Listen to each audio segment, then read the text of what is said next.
Hoje no Trilegal Podcast em Relações Internacionais, direto da capital dos Estados Unidos. O episódio de hoje recebe o professor da Escola de Serviço Externo da Universidade de Georgetown, Nid Bueno.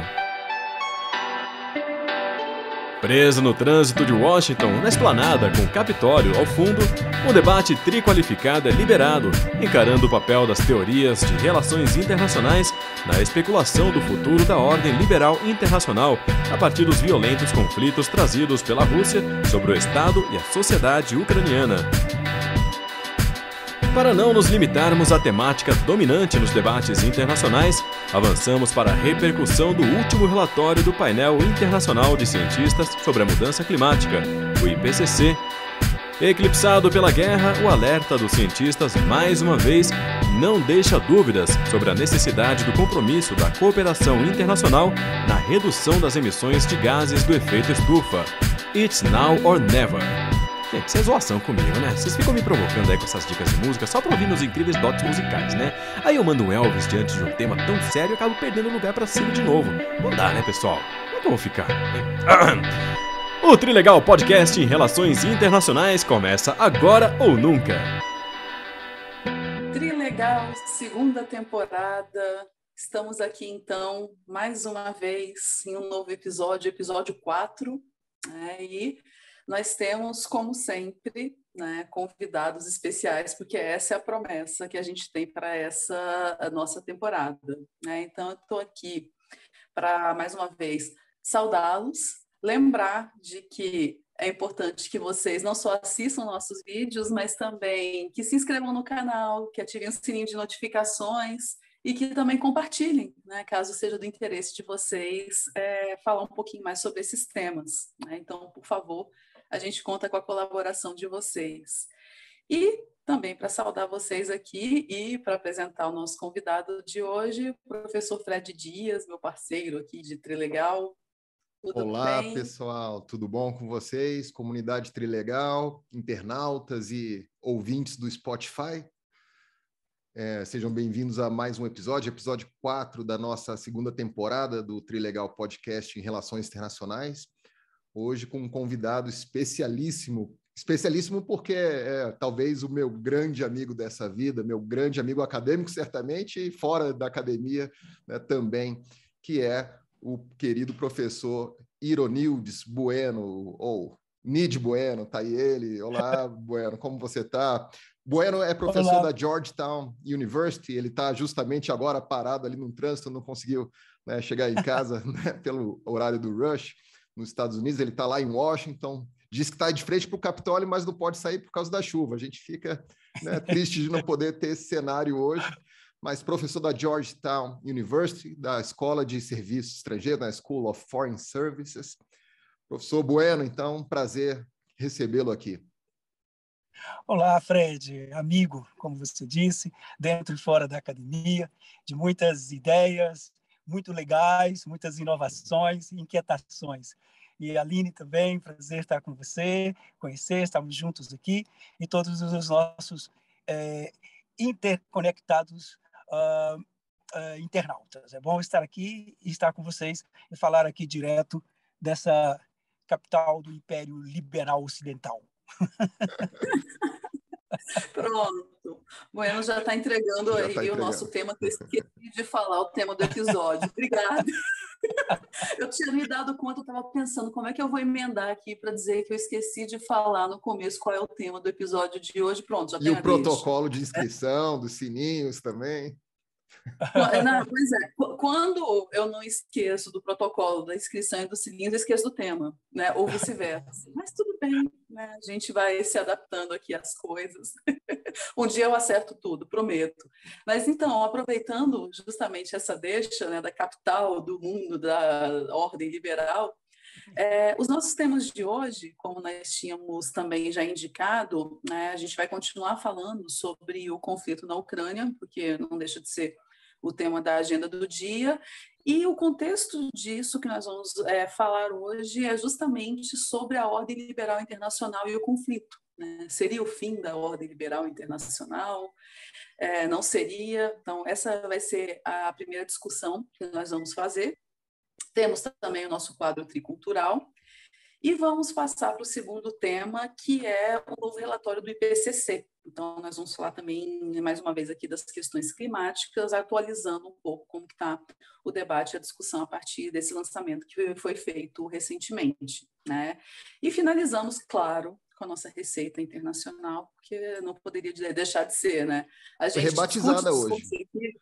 Hoje foi rebatizada, agora é gastronomia intelectual. É verdade, o Bueno rebatizou para a gente aqui, ficou bom. Né? Pois. Olha aí, ó. O falando da rua. Acho que estão querendo ocupar de novo o Capitólio aqui. Ai, meu Deus. Já pensou? Furo de reportagem. Ao vivo, aí, trilegal, furando todas as emissoras. Tá certo. Então, vamos lá. Fred, apresenta para a gente aí o nosso primeiro tema do dia, para a gente começar nossas reflexões. Bom, nosso tema que a gente dá continuidade, né, na verdade, aos debates sobre a guerra na Ucrânia, mas hoje a gente vai focar, né, nas consequências desse evento para o futuro da ordem liberal internacional, ou como o Bueno me ensinou uma vez, né, para não mais esquecer, como analistas devemos falar em futuros no plural e não no singular, porque a questão não é tanto a previsão certeira, mas a exploração de diferentes possibilidades decorrentes, né, desse episódio atual. Então, a gente está assistindo aí a ansiedade que consome o Ocidente. A cada nova crise internacional, seja ela econômica, social, ambiental ou de política doméstica e de segurança internacional. Essa ansiedade é se estamos diante do início do fim, ou do início do fim da ordem liberal que foi construída sobre as cinzas da Segunda Grande Guerra. As preocupações são mais evidentes no principal gestor e defensor dessa ordem, como o Bueno disse, a capital, né, do mundo liberal, os Estados Unidos.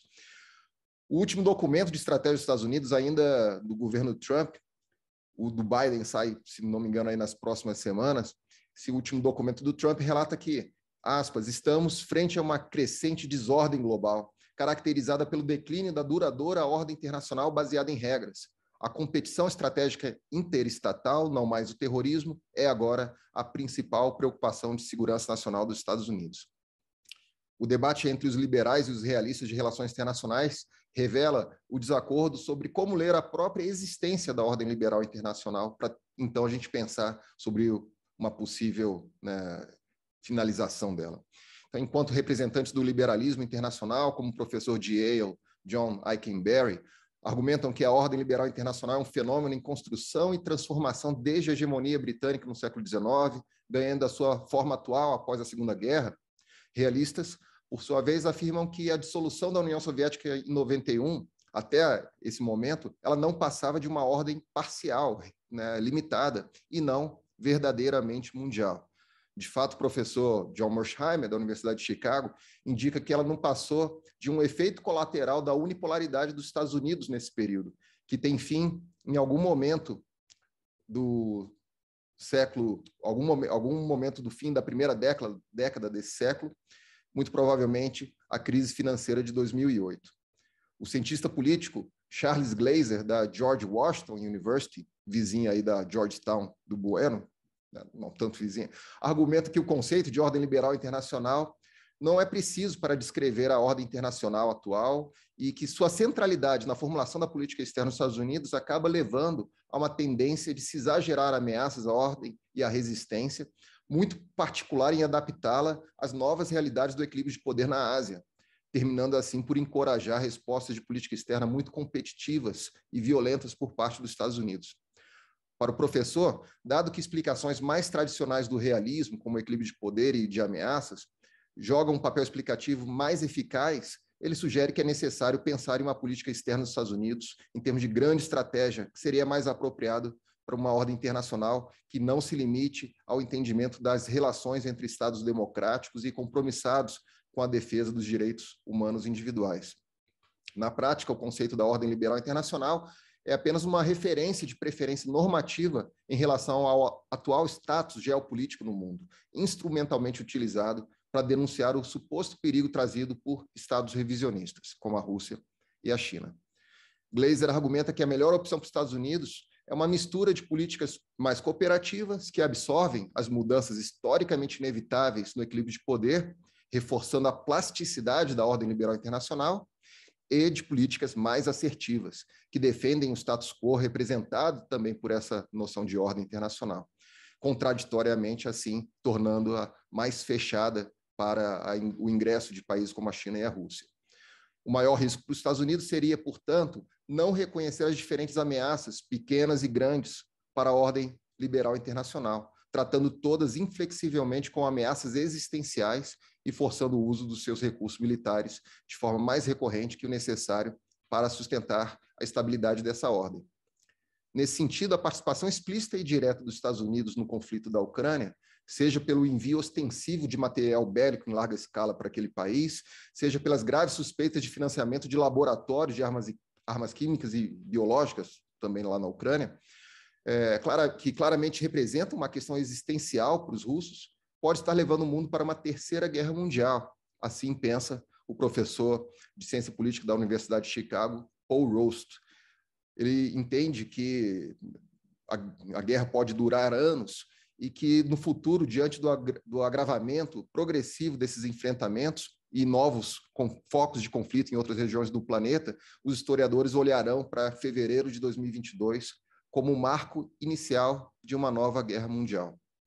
Então, essa é a questão básica que eu trago aqui para a gente refletir sobre o futuro da ordem mundial, e imediatamente eu queria ouvir a contribuição do professor Niide Bueno. Contigo. Olha, Fred, excelente exposição, fiquei aqui aprendendo com a sua síntese. A primeira coisa que nós temos que ressaltar é a abordagem. De fato, abordar qualquer tema da realidade internacional sem uma lente conceitual, teórica, é uma aventura não acadêmica. Nós estamos num debate acadêmico. Me parece que os liberais e a análise liberal da ordem, da crise, ou da crise da ordem liberal, ela tem alguns elementos importantes. Se o liberalismo, na sua abordagem, tem as instituições e o multilateralismo e a cooperação como elementos centrais, então nós temos uma crise. Numa perspectiva liberal, nós não estamos tendo uma acomodação, a possibilidade de acomodação do atual momento é muito minimizada. O que nós temos é uma ruptura, é uma quebra, um colapso de paradigmas de cooperação, de paradigmas de multilateralismo. E, nesse sentido, a guerra da Ucrânia cumpre um papel central. Ela é uma versão leste daquilo que o governo Bush foi, o Bush pai foi, perdão, o Bush filho foi no começo desse século.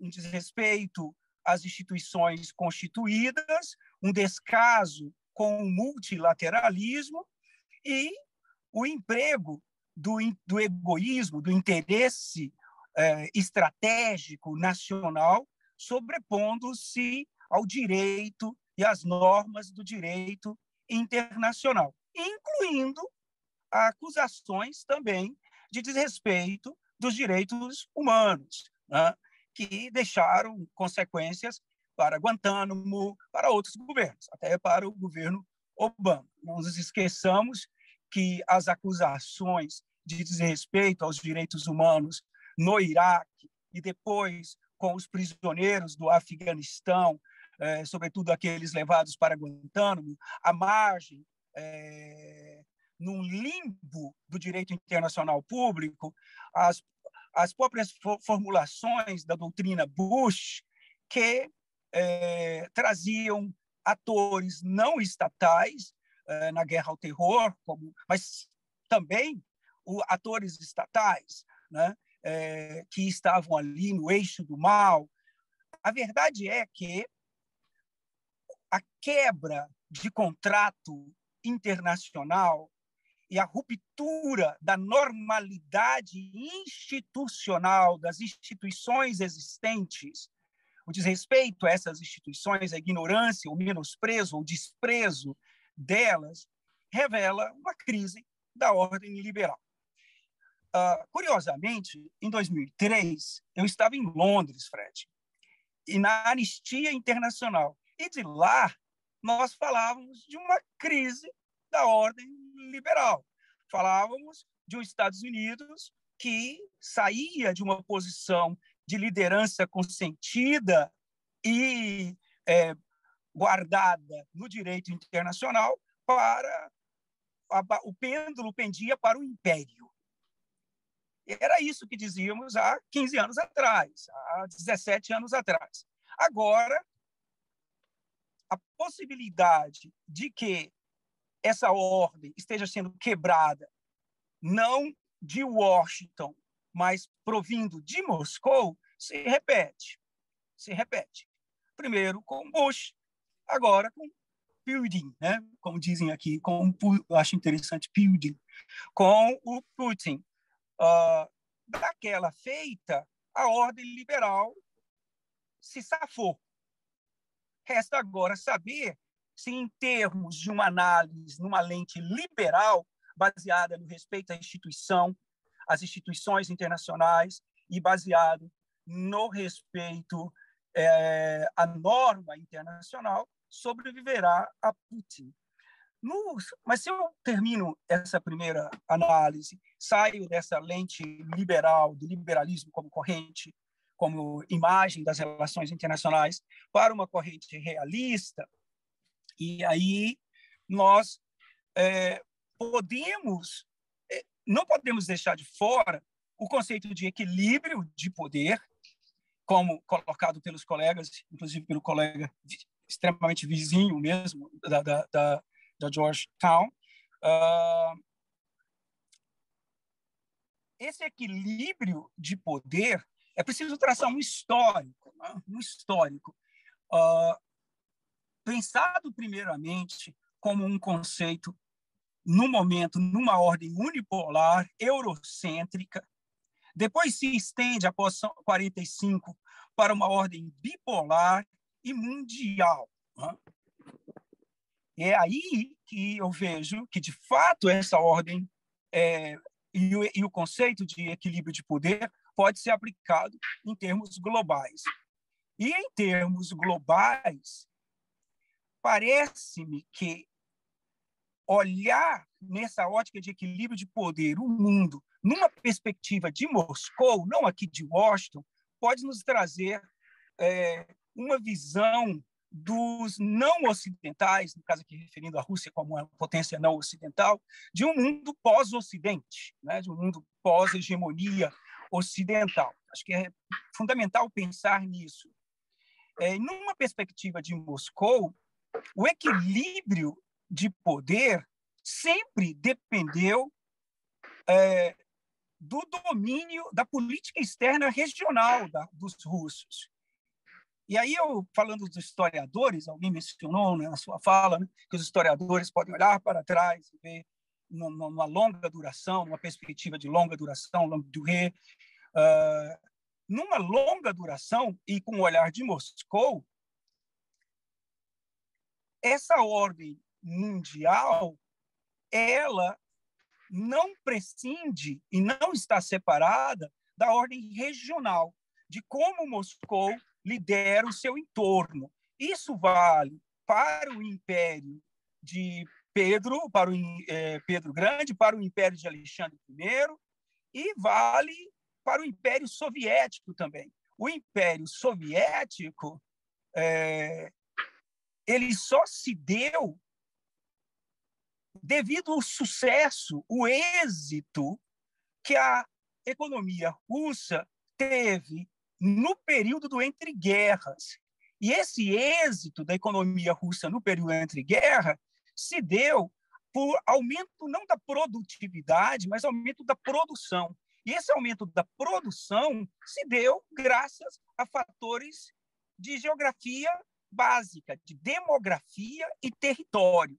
E essa imensidão territorial e populacional russa é que Stalin acaba trazendo para o império controlado por Moscou.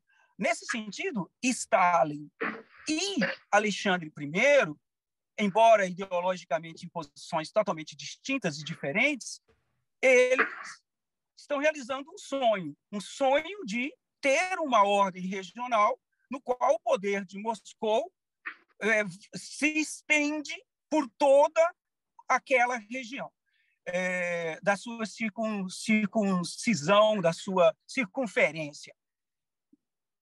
Durante os primeiros 30 anos, findada a União Soviética, né, até 2021, de 91 até 2021, janeiro, dezembro, vamos colocar uma data aqui, né? Vamos colocar 26, vamos colocar 26 de dezembro de 1991 como a data fundamental. E aí nós tivemos 26 de dezembro de 2021, 30 anos, meses atrás.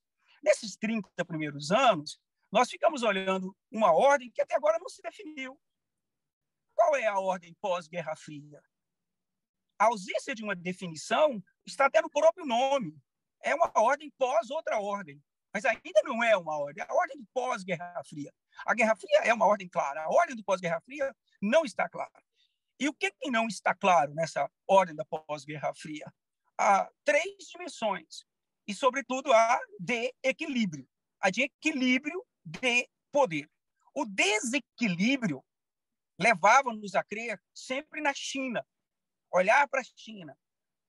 Em segundo momento, a China de hoje, que é a Índia. O que Putin está fazendo é levar o nosso olhar para uma rejeição de Moscou em enquadrar-se nesse conceito de nova ordem mundial pós-Guerra Fria, no qual a Rússia é emergente. É uma resistência a não aceitar essa posição e mostrar que canhões, dentes nucleares e a possibilidade da guerra, em última instância, a guerra total, ela é uma força de política internacional que desequilibra o poder para o lado dos russos. Nessa perspectiva realista, portanto, concluindo, o que nós temos é uma continuidade, e uma continuidade da força da geopolítica e do conflito nas relações internacionais, chamando atenção para quando a geopolítica e o conflito aparecem, as possibilidades de cooperação são demasiadamente eclipsadas.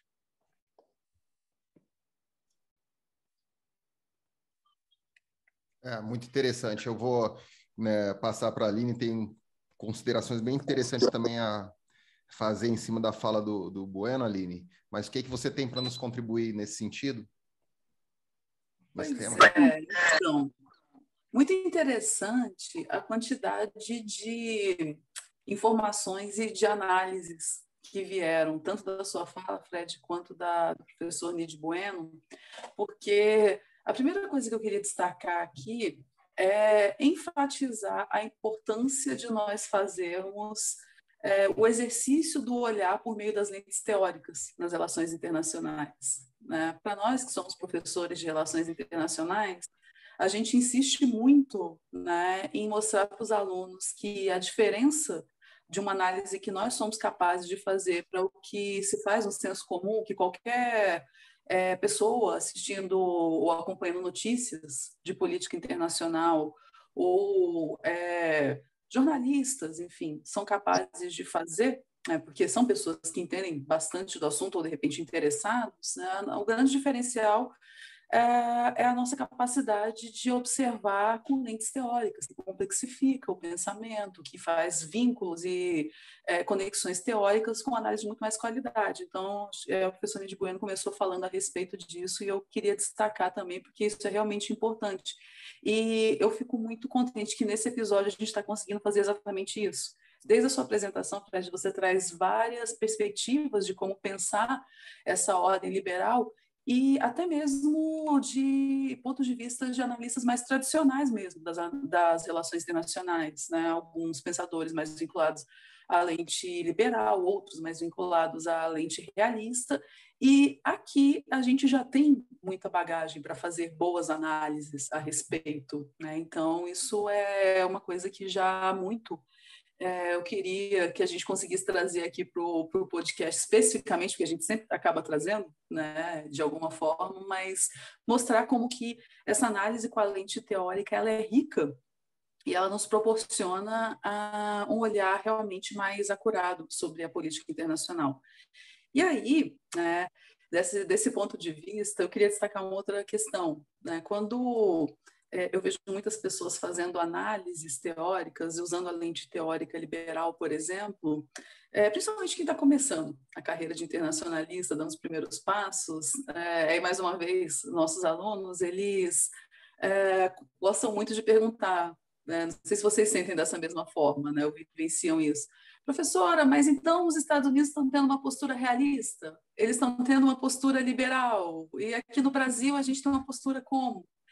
E aí eu queria trazer como que, se a gente usar aquela perspectiva bem tradicional dos níveis de análise, que as pessoas gostam muito também de usar, né? O Estado, a estrutura, o sistema internacional, a gente também pode observar, para além do comportamento dos Estados em si, na sua política externa, nas suas ações, a gente pode usar níveis de análise como o sistema internacional e sua estrutura, ou o sistema supraestatal, para fazer essa reflexão sobre uma perspectiva realista, sobre uma perspectiva liberal, que é a nossa proposta quando a gente pensa esse fim, possível fim ou não da ordem liberal. A gente está pensando como que os países se comportam dentro do sistema internacional, ou até mesmo, que a gente veio discutindo muito nos últimos episódios, diante das estruturas supraestatais. Então, a gente vem falando muito aqui a respeito das orientações que os organismos internacionais têm trazido, como que o Conselho Europeu se posiciona, o Tribunal Penal Internacional, a própria Assembleia Geral da ONU, porque o Conselho de Segurança não pôde se manifestar, né, por conta do veto da Rússia. Então, a gente tem aqui uma análise que é muito rica também de um outro nível de análise, né? Então, mais outros dois que fazem com que a gente possa ver isso, ou até sobre o sistema internacional, que aí tem tudo a ver com o que vocês trouxeram aqui, né? Será que mostra que vamos voltar a uma ordem bipolar? Será que essa ordem vai se tornar multipolar? O que acontece, né, a partir disso? Ou uma quebra dessa ordem liberal, porque também eu gostei muito, né, quando o professor Bueno trouxe aqui lembranças ali do início dos anos 2000. Acho que eu estou meio antiga aqui, minhas memórias sempre vão muito ali para o 11 de setembro, e foi, quando o Fred colocou aqui, né, olha, na declaração, na última, né, feita pelo governo Trump, coloca-se que a maior ameaça atual não é mais o terrorismo internacional. Gente, é o fim de uma era na política internacional. A gente está falando de cerca de 20 anos, quase, em que o terrorismo internacional sempre esteve à frente das discussões, das justificativas para ocupações de países sobre outros e para intervenções, e agora já não é mais isso. Então, isso é um sintoma, é um indício muito importante para nós que pensamos a conjuntura internacional, né? E aí eu fiquei me perguntando justamente o que o Bueno colocou em seguida. Quantas vezes os Estados Unidos, nesse período pós-guerra, fim da Guerra Fria, não violou essa ordem internacional liberal? Quantas vezes isso não aconteceu, né? E durante esse período da guerra ao terror, dessas ocupações, etc., foram N instruções que foram dadas e colocadas pelo Conselho de Segurança.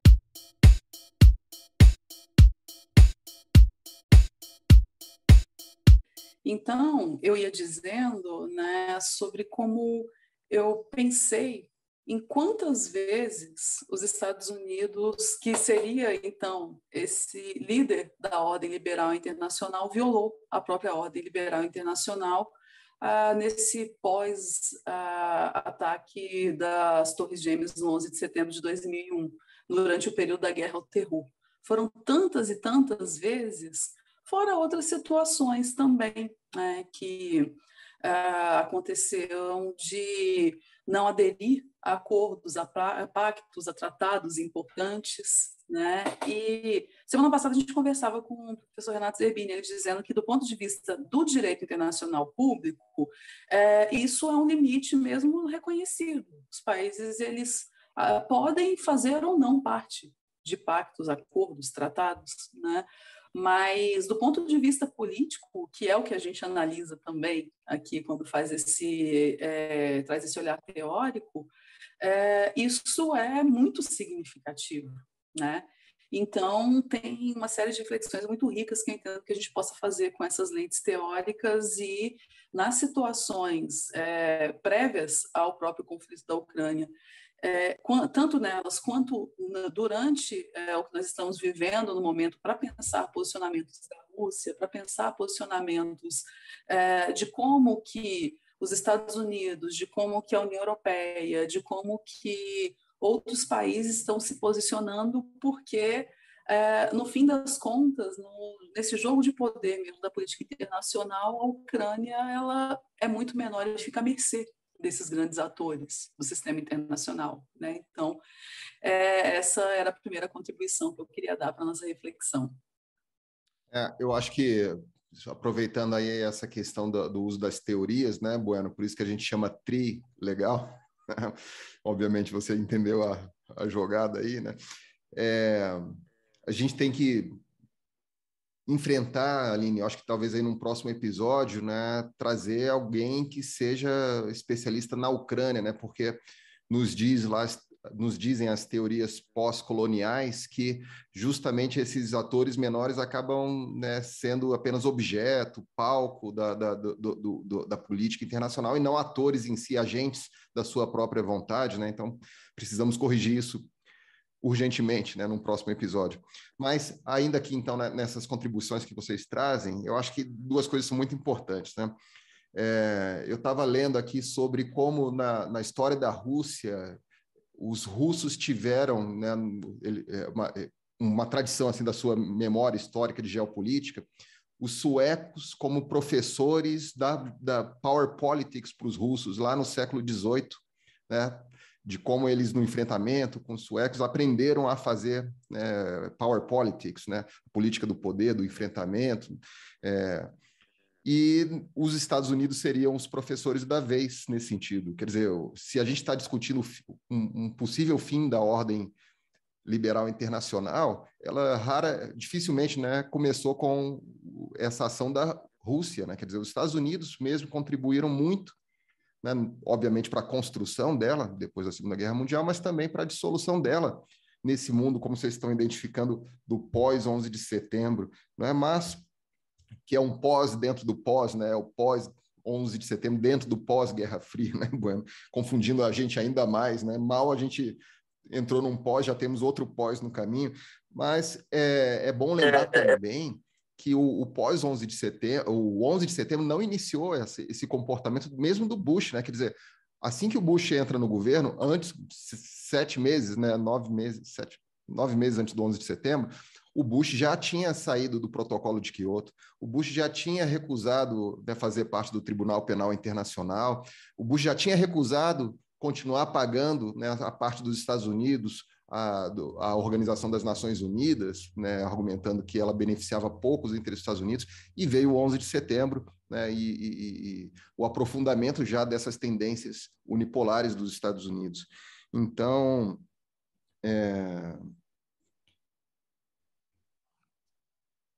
quer dizer, o mundo liberal, o mundo... Oi, Bueno. Só um parênteses aqui, eu acho que algo que me parece bastante interessante também é a teoria, né, como uma imagem, um framework, uma moldura dentro da qual você tenta colocar e distribuir, organizar a realidade, mas também questionando alguns pontos centrais, os limites, né, de cada abordagem teórica. Curiosamente, quando você recua ao Bush pai, você vai ter o Baker como secretário de Estado, e toda uma preocupação em 91, quando se discutia a distribuição do poderio bélico nuclear da Ucrânia, União Soviética. que tinha ficado na Ucrânia. Já estava lá distribuído. Vai ficar com 4. Vai ficar com Moscou, com Kiev, mas o Cazaquistão e a Bielorrússia. Estava bem dividido, tudo a maior porção com Moscou. A Ucrânia seria a segunda maior potência, ficaria com a grande... Seria, talvez, uma das três maiores. A terceira. E o Departamento de Estado, Washington, aqui, atua no sentido de que não, que era muito preocupante ter esse poder nuclear dividido em 4, que era mais fácil os Estados Unidos gerir um mundo no qual Moscou mantivesse a centralidade desse poderio nuclear. E, por ironia, né, 30 anos depois, estamos vivendo uma situação de uma aventura de Moscou sobre o seu entorno, e uma das causas, o elemento que dá mais segurança a Moscou é saber que o outro lado não possui armas nucleares. E George Bush pai fez isso em troca da promessa de integralidade da Ucrânia por parte da Rússia, né, da Crimeia, inclusive, e tudo isso já foi para o espaço, né? Então, tem um... tem um... Oi?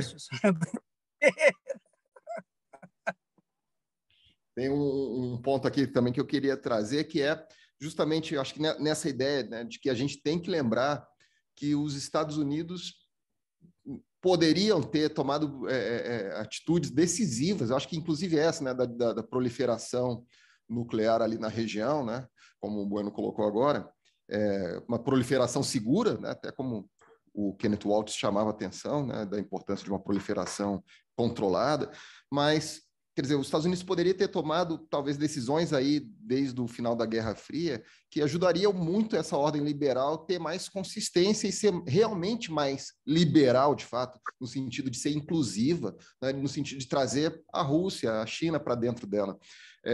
E aí eu lembro justamente o primeiro encontro que o Putin teve, né, enquanto presidente da Rússia, com a OTAN, no ano de 2000, no ano que ele assumiu o governo na Rússia, em que ele perguntou para o secretário-geral da OTAN, que era o inglês, agora me foge o nome, mas perguntou para ele, e aí, quando é que vocês vão convidar a Rússia? Quando é que vocês vão nos convidar para fazer parte da OTAN?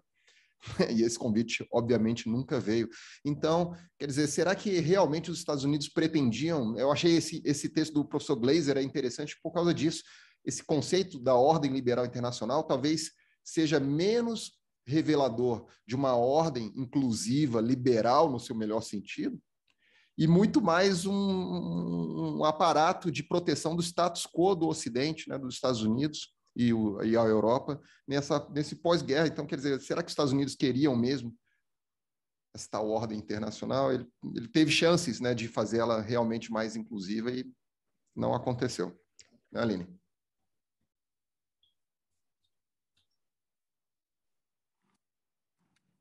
Aline, você está mutada.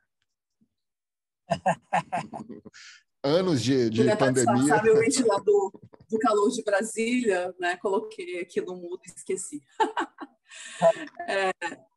Mas então, eu acho isso uma questão, duas coisas que vocês falaram aqui que eu acho fundamentais. A primeira que o professor Luiz Bueno comentou dos limites das teorias. Particularmente, eu sou uma pessoa que fica muitíssimo incomodada quando está usando as lentes teóricas mais tradicionais, principalmente realismo e liberalismo, pelos limites mesmo que elas apresentam e também pelas consequências práticas de, por exemplo, como o Fred falou, a gente precisa chamar urgente um especialista em Ucrânia aqui, porque como saber qual é a percepção mesmo acerca da questão de uma perspectiva, por exemplo, pós-colonialista, que dá voz a outros estados, né, ex-colônias, enfim, outras perspectivas da política internacional. Então, isso eu acho uma questão sempre importante de ser destacada, os limites também estão presentes. E outra, essa visão né, que questiona mesmo, será que era interesse dos Estados Unidos manter essa ordem liberal? Porque a manutenção de status quo de domínio do Ocidente, ela me parece muito clara, quando se fala de todo o sistema, e aí vai incluir sistemas universais, sistemas até mesmo de proteção dos direitos humanos e tantos outros que são tão importantes para essa ordem liberal, que tem claramente um viés muito ocidental, né, de manutenção de status quo. Então, eu acho que essas duas perguntas elas são muito boas, sempre são colocadas. Né? Muito bom. Eu acho que a gente vai encerrando, então, esse tema aqui, apesar da extrema relevância que ele nos oferece para explorar aí temas, teorias das relações internacionais. E vamos seguir para o tricultural, nossa dica cultural desse episódio. Professora Aline. Muito bem. A nossa dica tricultural hoje, então, gente, eu vou confessar que eu fiz um super esforço para, mais uma vez, não falar de filmes e séries aqui no tricultural. Sabe, Bueno? Porque isso é uma coisa meio... Acho que eu ando meio viciada em assistir só filmes e séries, e a minha cultura está ficando meio restrita. Eu já não estou me achando uma pessoa muito cultura culta, Netflix. Não, exatamente. Olha, essas plataformas de streaming viraram um problema na minha vida. A cultura está ficando muito reduzida a elas. Então, fiz um esforço enorme, né, para lembrar de outras questões. E, na verdade, o tricultural tem mais a ver com o nosso segundo tema, que é relacionado às questões climáticas, do que com o primeiro, tá, gente? Então, eu lembrei que quando a gente fala de questões climáticas, de questões ambientais, tem uma contribuição muito grande da música para isso. Festivais inteiramente dedicados à visibilização da temática, músicas que são criadas e divulgadas para angariar fundos e para levar a visibilização também, aí foi a chave para pelo menos eu variar um pouco, tá? Então, a minha dica tricultural hoje, gente, é que vocês deem uma olhada tanto em algumas músicas que foram criadas, peguei uma aqui de 2015, que foi gravada pelo Paul McCartney e outros músicos reconhecidos, alguns, né, não tão todos eles muito populares, né, mas nem amados ou nem tanto, dependendo do caso, né? Então, Paul McCartney, Joe Bon Jovi, Sheryl Crow, Fergie, eles gravaram ali uma música que se chama Love Song to the Earth, que é justamente dedicada à causa da visibilização das mudanças climáticas, né, da mitigação das mudanças climáticas. E isso, um esforço feito em 2015, quando da COP21. Né? Então, tem toda aquela mobilização para Paris e começar a dar andamento no que o protocolo de Kyoto, à época, que fazia algum sentido, né, não estava conseguindo dar conta. E no ano passado, a gente teve também um festival de música, e esse teve todo um caráter virtual também, que foi promovido pela organização governamental que a Greta Thunberg ela lidera, né, e eles fizeram a Climate Live em outubro do ano passado, alguns dias antes do início da COP26. E a ideia era que jovens de 20 países, né, mobilizassem músicos de expressão em cada um desses países que fariam apresentações naquele mesmo dia, né, foi, deixa eu ver com precisão aqui, no dia... me perdi. Foi em outubro do ano passado. E aqui no Brasil, por exemplo, o show teve a apresentação da Elza Soares, uma das últimas apresentações dela, né? Da Maria Gadu, do Marcelo Genesi, e no mesmo horário, em outros países do mundo, artistas populares também, né, estavam fazendo seus shows ligados e usando também lives para levar uma conscientização mesmo daquilo que seria discutido na Conferência Quadro do Clima, em novembro, né, um mês depois, mais ou menos. Então é isso, gente. A dica do tricultural é quando nós tratamos de questões ambientais, temos muitos vínculos com a música também. Então tem muita coisa que vale a pena, desde muito antes de 2015, pesquisar, e muita música legal também associada a isso. Me parece que tem uma relação muito necessária, né, entre esses movimentos culturais e a afirmação dessa agenda climática, né, que é o nosso segundo tema, então, do episódio de hoje, que a professora Aline assume aí o papel de nos apresentar. Perfeito. Vamos lá, então. O segundo tema, então, que a gente escolheu para o episódio de hoje é falar um pouquinho sobre o relatório do IPCC, que saiu, então, essa semana, justamente indicando alguns, na verdade, eu diria avanços, mas foram retrocessos e na verdade, quase que impossibilidade de cumprir o que tinha sido acordado desde antes, inclusive na COP26, que aconteceu há pouco tempo, em novembro. Né? Os índices estão mostrando que os países não estão cumprindo, desde já, aquilo que foi acordado e que é tão importante. Então, só para introduzir e deixar claro, né, do que se trata, o IPCC é o painel intergovernamental sobre mudanças climáticas.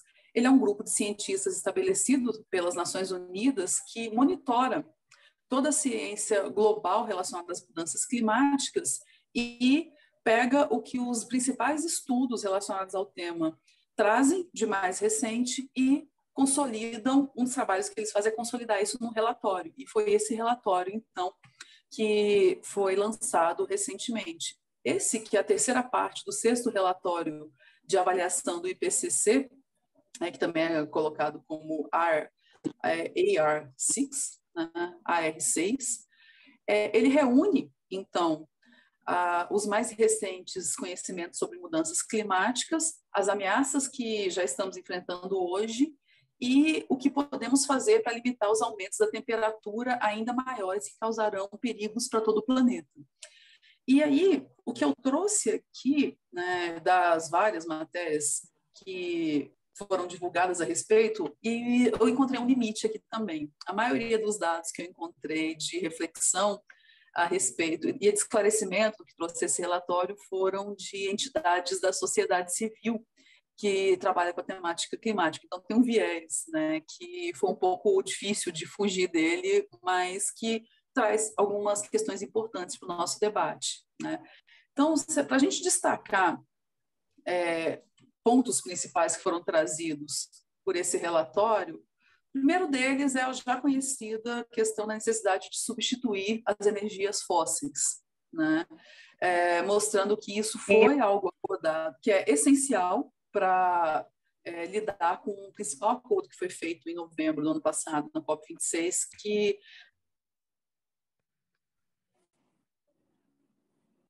tentar chegar... Acho que travou, Aline. Desde agora está parecendo impossível, pelo que os estudos mostram, que os países não estão reduzindo e que um dos grandes fatores que contribui para isso é continuar usando as energias fósseis. E o relatório mostra também como que houve um grande aumento da produção de energias que são chamadas limpas ou neutras. Coloca aqui que entre 2015 e 2019, a energia eólica ela teve um aumento entre 170%, mais ou menos 170%. A solar e a eólica, 170% de uso, ou seja, essa tecnologia ela já está muito mais desenvolvida, bastante acessível, capaz de ser usada, mas ainda assim, em nível global, não é o suficiente e poderia substituir já agora, né, o uso de energia com combustíveis fósseis. Outra questão tradicional, essa que eu lembro desde a minha infância, acabar com o metano, né, das aulas de química, que há tanto tempo já se sabe que é nocivo e que precisava realmente lidar com essa questão. Outra também, né, que se confirma que é a captura do CO2, né, do dióxido de carbono, e como que, continua sendo muito alta a emissão. Então, resumindo aqui em pontos, para além desses que eu já destaquei aqui, o que se percebeu entre o quinto relatório e o sexto, que foi lançado agora, é que as emissões de gases de efeito estufa continuaram a subir, mesmo depois do que já tinha sido colocado, Sem um impulso drástico na ambição climática, a esperança de alcançar os objetivos de Paris de 1,5 grau e 2 graus Celsius, sem ultrapassagem dessas temperaturas, estão fora de alcance.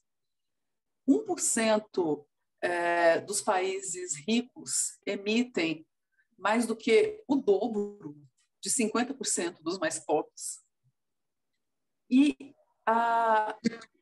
num sentido um pouco mais otimista, né, que foi um relatório que teve resultados considerados como muito pessimistas e muito preocupantes, na verdade, os compromissos nacionais e corporativos, né, zero líquido, explodiram e a energia renovável continuou a superar as previsões. Então, alguma coisa de não tão ruim apareceu, né? E uma outra questão que é importante, que aí me chama para fechar essa minha primeira fala, que me chamou muito a atenção quando eu estava levantando o material para fazer essa fala introdutória aqui, foi a declaração feita pelo Guterres,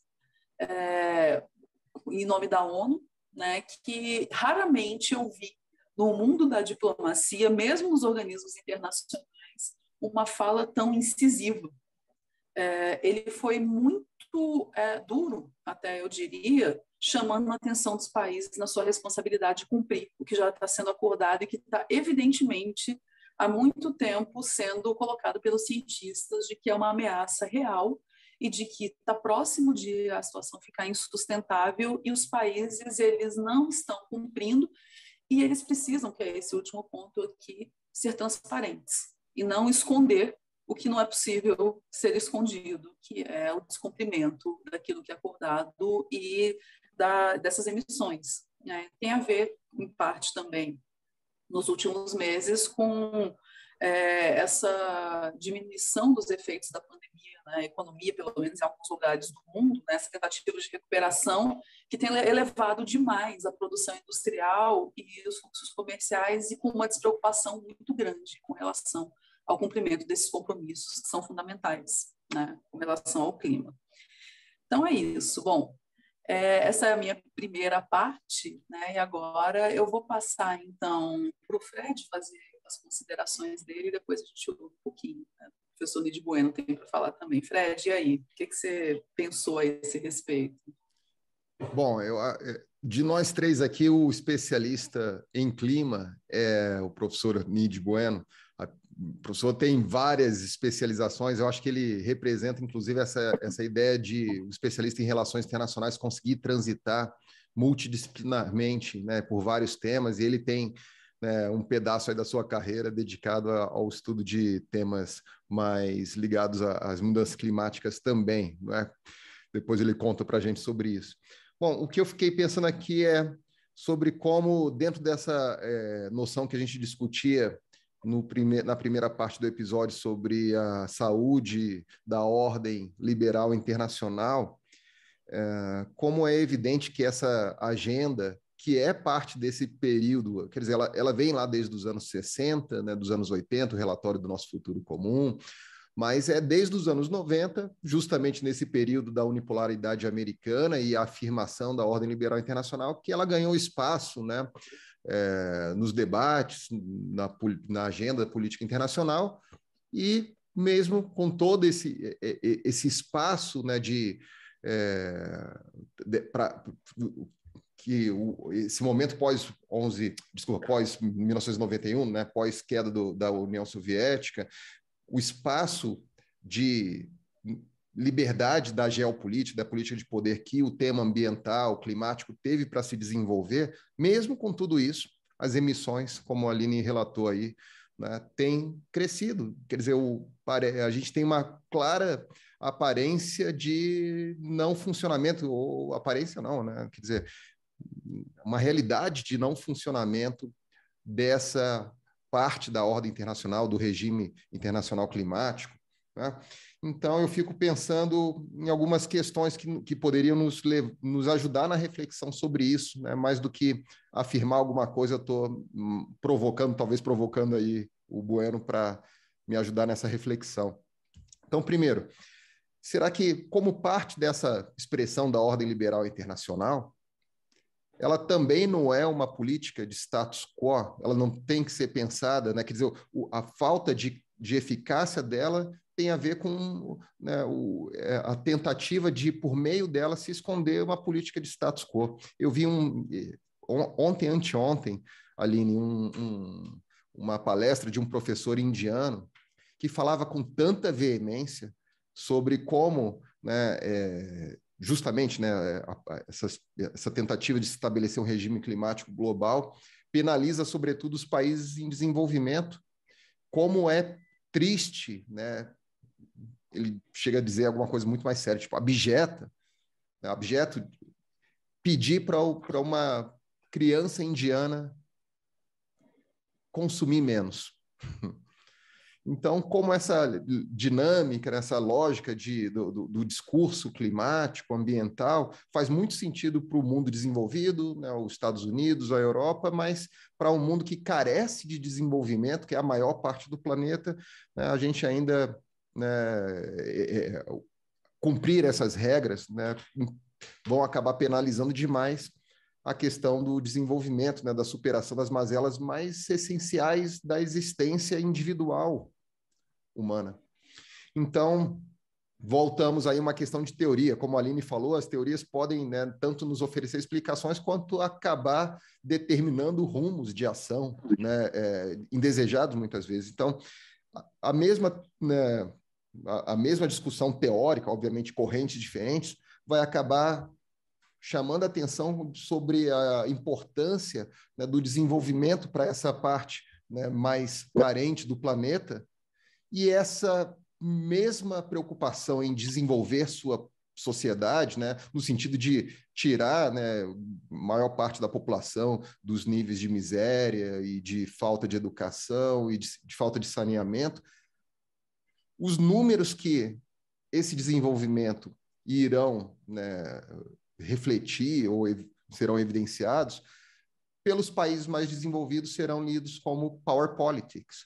Então, não como desenvolvimento, ou seja, uma teoria realista vai ler essa mesma preocupação de desenvolvimento, de retirada de largas massas populacionais dessas condições de subdesenvolvimento, como uma tentativa de ocupar, né, lugares mais altos nessa estrutura hierárquica de poder da política internacional. Então, isso nos coloca num checkmate, né? Como a gente não tem como resolver essa situação sem uma discussão mais profunda de teoria. Outras duas questões que eu queria anotar aqui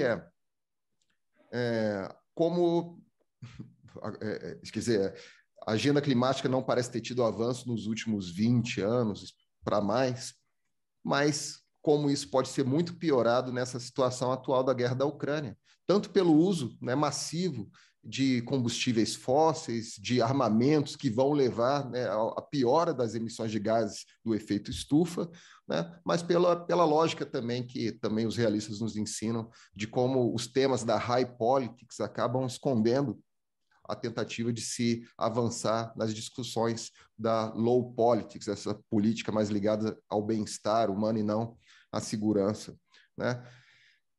Mas, ao mesmo tempo, eu vejo muita discussão aí na mídia, especialmente, sobre a guerra e as sanções pesadas que estão começando a acontecer, não só sobre os grandes oligarcas russos, mas a compra de petróleo e gás natural da Rússia. Os europeus relutam muito nesse sentido, porque eles dependem, especialmente no inverno, né? Ainda saímos do inverno, mas ainda estamos numa temporada de frio, né? Como os europeus relutam em fazer as sanções, mas as sanções, que parecem ser cada vez mais necessárias para frear os impulsos do Putin, né, sobre a Ucrânia, elas podem representar, né, Bueno, uma grande oportunidade de transição para a economia verde. Quer dizer, vamos parar de depender logo de petróleo, de gás natural e, né, investir muito mais pesado nessas novas tecnologias mais saudáveis aí para o nosso clima. Então, eu imagino que, né, eu tenho mais provocações do que respostas a fazer e, com isso, eu passo para o Bueno contribuir. Obrigado. Gostei das provocações, Aline também. E estava aqui, né, ansioso para falar. O Fred fala que transito aí na questão do meio ambiente, mas, na verdade, é muito mais osmose do meu orientador e dever que eu tenho a Viola, que foi meu orientador de doutorado, e daí algumas publicações na ICEI, na ISA, a esse respeito, e orientações também no mestrado, no doutorado, que dei. Eu vejo, Fred, ia querendo ficar numa discussão trilegal. Gosto da tri. E aí, em resumo, o argumento central seria de que nós precisamos mover de uma perspectiva liberal para uma perspectiva realista a análise do tema do meio ambiente. Numa perspectiva liberal, ela aparece numa evolução de ecologia para a economia. Quando o tema do meio ambiente surge num discurso preservacionista e contrário, antagônico ao desenvolvimento. Nessa etapa em que era ecologia, era mais uma questão de biologia do que uma questão de economia, o grande desafio do movimento verde no começo dos anos 60, antes do Earth Day, antes da ascensão dos verdes na Alemanha, temos que preservar o mundo. Isso é igual a não desenvolver. Aí, nesse sentido, Fred, eu vejo que seria abjeto mesmo pedir a uma criança indiana que consumisse menos, numa perspectiva de preservação. Mas depois há uma transição, né, do meio ambiente, da ecologia para a economia, em que há essa conciliação com a economia e com o desenvolvimento, né? E nisso o Brasil é fundamental, né? A Rio 92 ela sobrepõe-se a Estocolmo exatamente em função dessa conciliação entre meio ambiente e desenvolvimento. A ideia, então, não é travar o desenvolvimento, mas o grande desafio é desenvolver de maneira que os recursos, né, continuem ali disponíveis na economia e para gerações futuras. Então, sai da ecologia e vai para a economia. E é nesse âmbito que o grande debate ficou entre cooperação dos atores estatais e de cooperação dos atores transnacionais. E aí o conceito, né, que não deixa de ser teoria, de relações transnacionais. Então, a ideia é, olha, os atores estatais fazem suas conferências, mas vamos trazer os atores não estatais, sobretudo as grandes corporações, as empresas transnacionais. Sem elas, nós não vamos conseguir atingir a nossa agenda. Tem que trazer a economia, tem que ser lucrativo.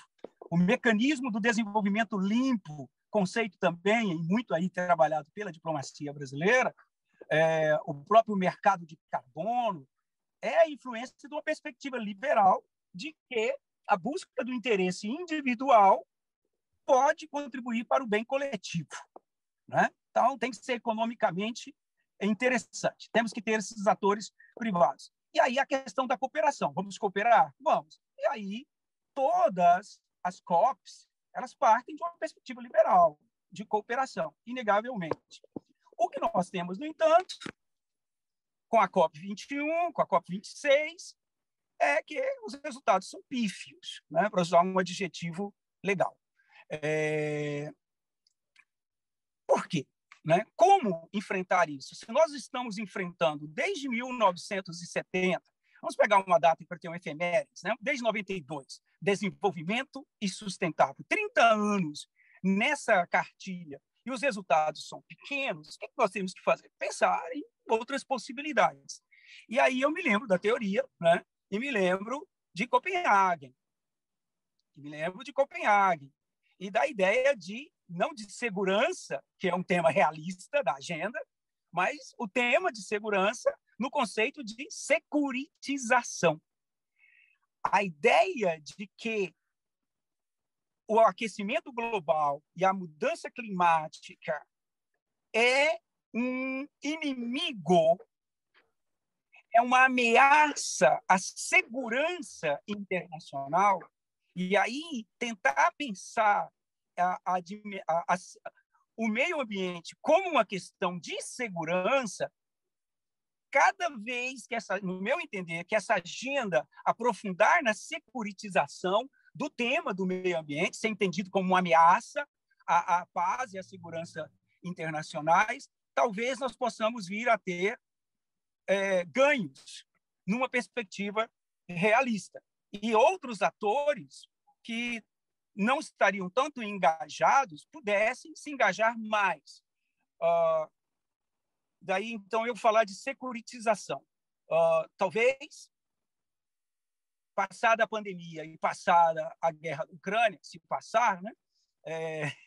Se passar, nós possamos olhar para a agenda da mudança climática como uma ameaça à segurança.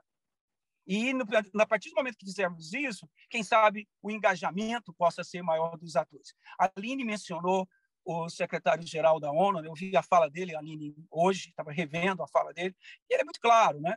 Olha, por que nós não conseguimos? Porque os governos não fizeram o que tinham que fazer. E por que eles não fizeram? Aí ele diz, they lie. Eles mentem. Eles mentem. E essa é a grande verdade, né? Eles mentem a esse respeito. E quando os governos podem mentir, é porque é permitido aos governos mentirem para o seu público interno e para o público externo, para o público exterior. Talvez a securitização, então, tenha que ser acompanhada também de uma universalização da questão da agenda do meio ambiente. A Aline falou que, ao buscar a literatura, as análises sobre o último relatório, que encontrou aí um viés da sociedade civil organizada, né? Da sociedade civil. Dificilmente acredito que você encontrou o Edir Macedo falando sobre o tema, que é um importante representante da sociedade civil brasileira, né? Talvez o Papa Francisco tenha feito alguma menção, esse sim. Tem um livro que eu recomendo todos a ler, Franz Uqueta, professor de Cambridge, um alemão. Ele escreveu The Greenest Nation, a nação mais verde, referindo-se à Alemanha. E aí o Uqueta, Franz Uqueta, ele tenta explicar por que o ambientalismo tem essa ideia da Alemanha como a nação verde. Como isso se consolidou na Alemanha? Aí ele tenta, pelo viés político, ele chega à conclusão que o que levou o ambientalismo a triunfar na agenda política da Alemanha foi ele ter triunfado na sociedade civil alemã, à esquerda e à direita e ao centro. Essa universalização da agenda do meio ambiente. E ele vai mostrando o papel dos Länder, dos estados da República Alemã nisso, né? Como que não foi, a Alemanha foi o primeiro país a ter um ministro de meio ambiente. Mas, na verdade, a Alemanha só foi o primeiro país a ter um Ministério do Meio Ambiente porque um Länder foi o primeiro estado da Alemanha a ter um secretário estadual de meio ambiente. E ele vai atrás de como isso é possível, como isso surgiu. E a grande ideia é que isso passou a ser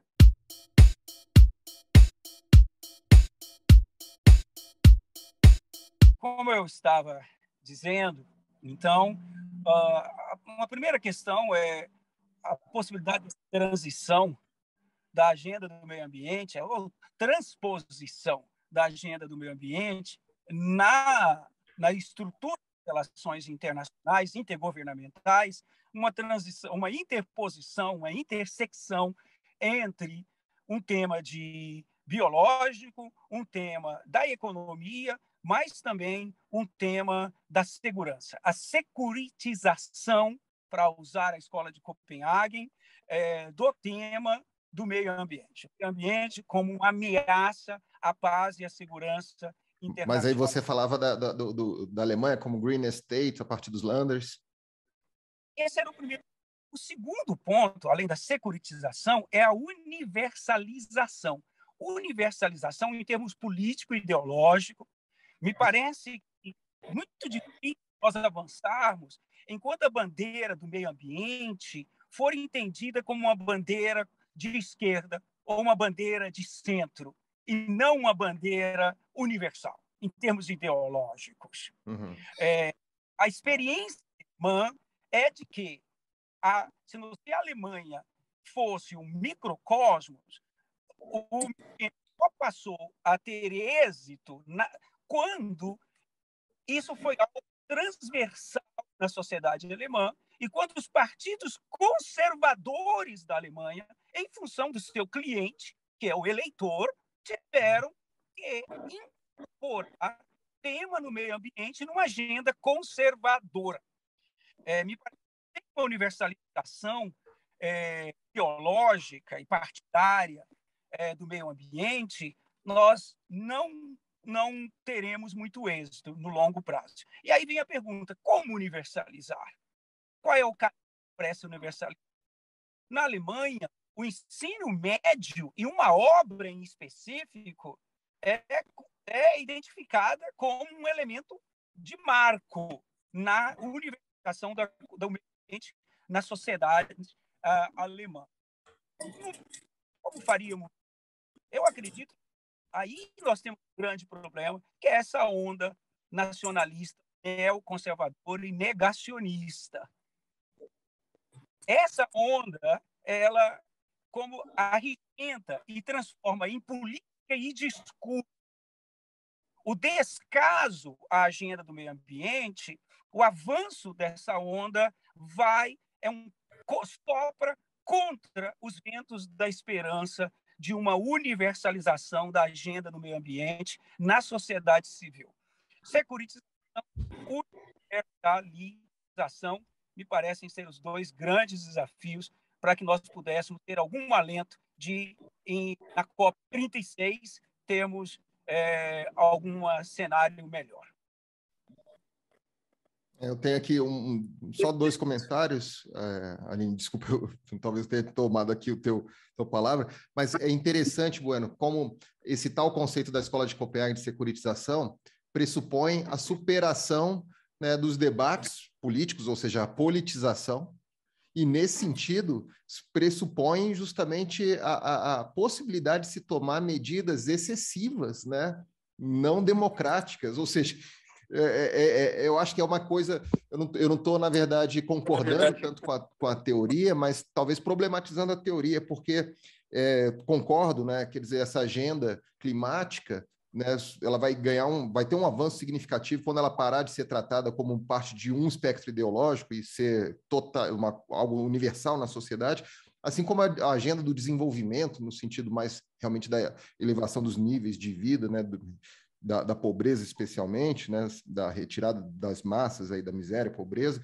mas envolve essa questão, né, de supressão dos processos democráticos para tomar medidas em relação a temas que estão, né, identificados como problemas de existência, né, de segurança. A securitização me preocupa um pouco, né, como a teoria talvez possa nos levar, aqui a securitização, né, possa nos levar a uma trava intelectual, né, de como resolver isso, porque não é exatamente isso que a gente quer, não é a superação dos processos democráticos para chegar a essas soluções. Isso, o lance seria que o mecanismo não democrático ele tende a ser frágil e insustentável. Parece essa é a grande. Se há uma universalização enquanto for, não seria necessário, no âmbito doméstico, que você tivesse a criação e o desrespeito à decisão individual, à escolha individual. Por outro lado, né, Fred, se imagine se o mundo não tivesse, Aline, conseguido agora impor normas, ainda que minimamente, de isolamento, distanciamento social no enfrentamento da pandemia.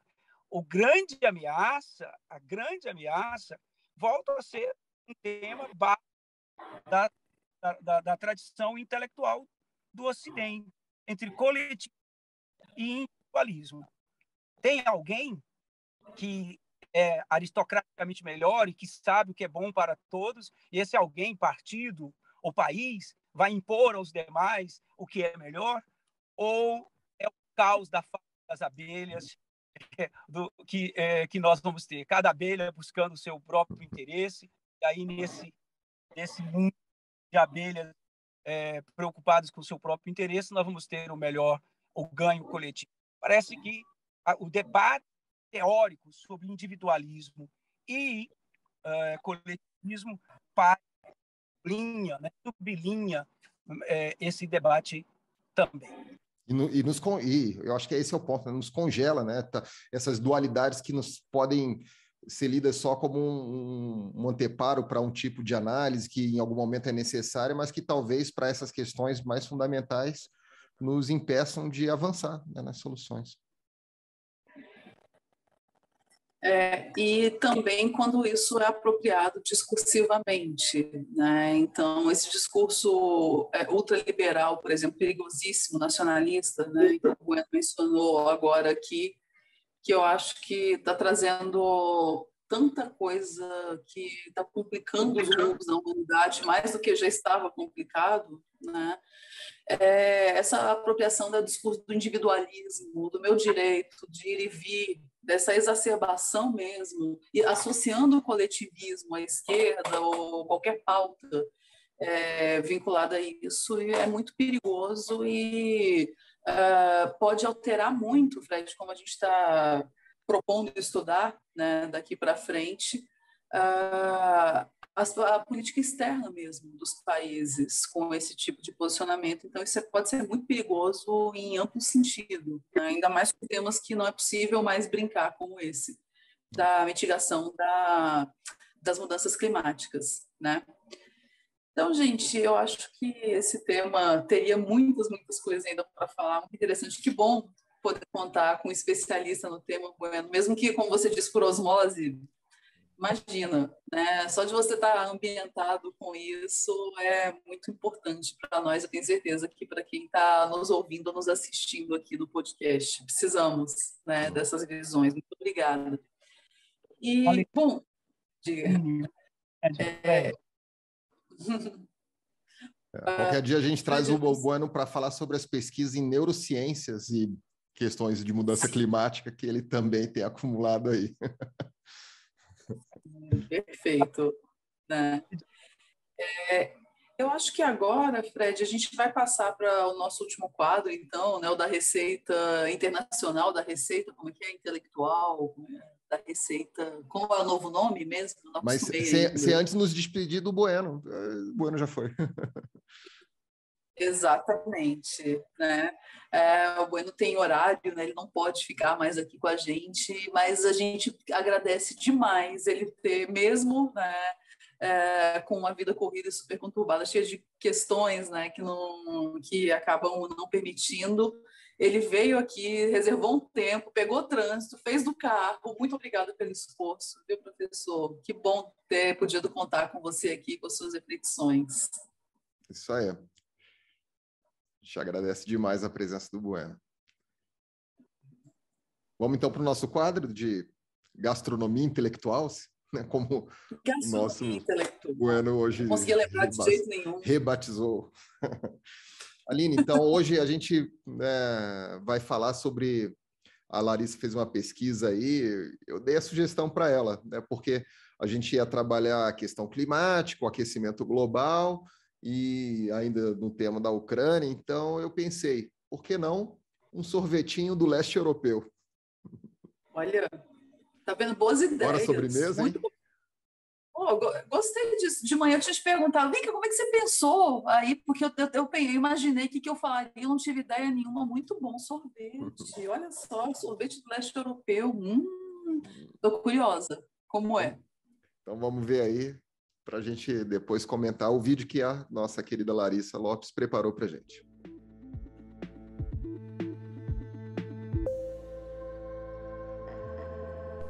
A República Tcheca é muito reconhecida por sua gastronomia.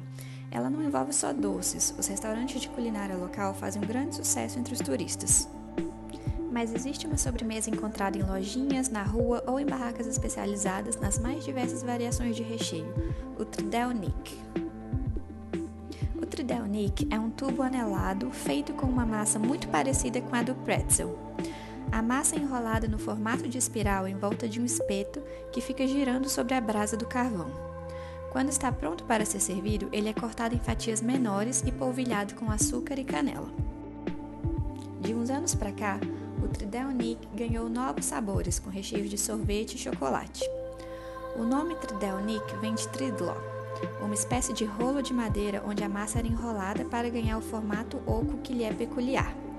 Embora ele tenha ficado mais reconhecido como uma sobremesa tcheca, a receita original, na verdade, já era conhecida na Transilvânia, atualmente a Romênia, mas foi na Eslováquia que nasceu a atual versão. A massa não é muito doce. O que faz a diferença são o recheio e a cobertura, que variam de acordo com o gosto de cada um.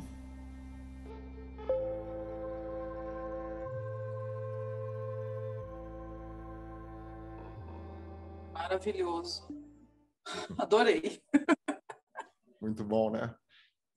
Nossa. Agora, Aline, você já viu isso em algum lugar? Não, Não? nunca vi. Então, eu vou te dar uma dica e uma não dica, né? Existe no Conjunto Nacional, aqui em Brasília, para quem não é daqui de Brasília, talvez não tenha referência, né? Mas aqui num shopping de Brasília, tem uma lojinha, assim, um quiosque, que faz só isso daí, Aline, lá no Conjunto Nacional. Nunca vi. Só que a minha não dica é não prove de lá, quer dizer, prove, mas não é o que você vai encontrar. Eu fui na República Tcheca e lá eu conheci isso, né? Aqui no Conjunto Nacional, você viu aí no vídeo da Larissa, eles fazem esse rolinho de massa, né? Torrar ali, quer dizer, o original é na brasa. Esse é o ponto. Sim. Lá, porque é um quiosque no meio do shopping, é um aparelho elétrico que faz o calor. Então, obviamente, isso altera profundamente o gosto. Então, o gostinho desse Tridelnik lá na brasa mesmo é incrível, Aline. Assim, é um absurdo essa sobremesa, porque aí tem um sorvetinho dentro, né, que combina o calor de fora, que acabou de assar. É um absurdo, Aline. Eu não sou de doce, mas se eu tivesse que elencar das minhas sobremesas favoritas é esse Tridelnik, né? Mas prova Fiquei lá. muito curiosa. Para matar a curiosidade, prova lá. Eu As vou meninas anotar vão no adorar. papel. É bom, lá em casa doce é forte, viu? Né? Lá em casa doce. Um chocolatinho, né? Sim, eu sou menos do doce também, eu não sou muito não, mas lá o pessoal, o Rodrigo, as meninas, eles são fãs do doce, principalmente ele e a Elisa, eles têm uma resistência incrível a comer muito doce. Agora, eu acho que eu vou anotando um pedaço de papel o nome, que é difícil, né? Para eu entregar lá quando eu estiver na República Tcheca, ó. Eu quero esse.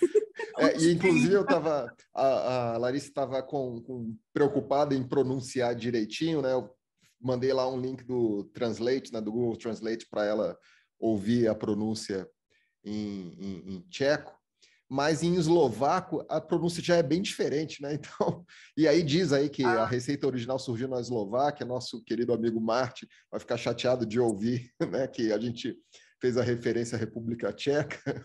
Mas, sim, eu já estava pensando aqui, eu acho que eu vou na Eslováquia primeiro e vou pedir uma consultoria para ele me ensinar. A gente vai treinar aqui até eu chegar lá e conseguir falar. É privilégio, gente, ter amigos assim. Chega lá e só faz assim, olha, eu quero um Tridelnik. Olha aí, pronto, é esse. Para decorar. Já tem o papel. Embora tem que ser a grafia diferente. Bom. Mas, assim, né, quer dizer, essas línguas assim estrangeiras que usam muitas consoantes me confundem demais. Sim, eu tenho uma certa agonia disso. Quando eu via as primeiras palavras escritas em russo, eu olhava para aquilo, nunca vou conseguir aprender uma coisa dessas. Da confusão mental. Mas, enfim, né? É interessante, de qualquer forma, parece ser delicioso, muito incrível mesmo. Adorei. Bom, eu acho que então a gente vai encerrando, né, Aline, nosso episódio 4 do Trilegal Podcast, que contou hoje com a presença do nosso querido colega, amigo de muito tempo, professor Nid Bueno, direto de Washington, né? Então estamos muito internacionalizados mesmo, né? Vamos pedir então para os nossos internautas assistindo aqui ou os ouvintes do Spotify para se inscreverem no canal, deixarem aí o seu like, o seu comentário, compartilharem nas suas redes, isso vai sempre nos ajudar muito. Também queríamos agradecer as nossas novas aquisições de contribuintes para o projeto do Trilegal, né? A gente já tem o Ricardo Nacaoca. Então fala, né? Temos o Ricardo Nacaoca, a Larissa Lopes e temos, né, novas 2 aquisições para o grupo. Exatamente, 2 super queridos que a partir de agora vão ajudar a gente com fazer os nossos cortes, com as nossas redes sociais, que é a Alessandra e o William, que estão chegando aqui para compor a nossa equipe, né? E que já eram, né? Já acompanhavam o podcast sempre. O William sempre mandava comentários, né? Assim que saía, rapidinho ele escrevia alguma coisa, assistiu o episódio, nossa, acho que nem eu vi o episódio completo ainda, mas ele já tinha visto, então agora ele vai ajudar a gente.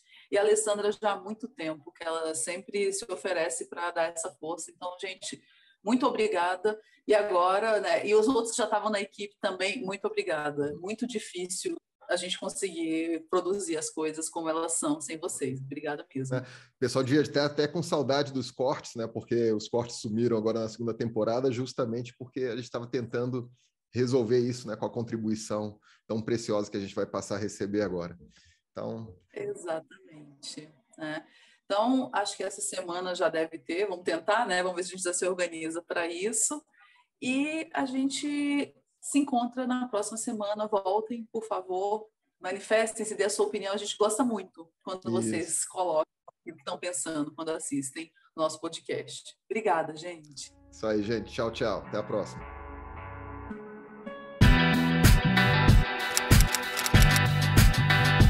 It's now or never.